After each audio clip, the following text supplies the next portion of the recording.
ফাল্গুনের সকাল। গ্রামের ধুলোমাখা পথ দিয়ে হালকা কুয়াশার মধ্যে সূর্য ঢুকে পড়ছে। মায়া তার ছোট্ট ঝুড়ি হাতে নিয়ে বাজারের দিকে যাচ্ছিল। হঠাৎ তার চোখে পড়ল এক ছোট্ট কাগজের নৌকা, যা ঝর্ণায় ভেসে যাচ্ছিল। কাগজের নৌকার উপরে লেখা ছিল, যারা প্রকৃতির কাছে যায় তারা সবসময় আনন্দ খুঁজে পায়।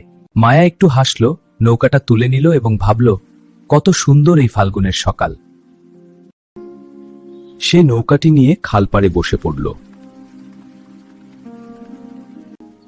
ঠিক সেই মুহূর্তে পাশের বটগাছের তলায় ছোট্ট একটি পাখি এসে বসল। মায়া হেসে উঠল। সে বুঝল, ফাল্গুন এটি একটি অনুভূতি, প্রকৃতিতে রং। সেই দিন মায়া ঘরে ফিরল, ঝুড়িটা ফুলে ভরে, মনে আনন্দ আর হাসি নিয়ে। ফাল্গুনের রং তার হৃদয়েও ছড়িয়ে পড়ল।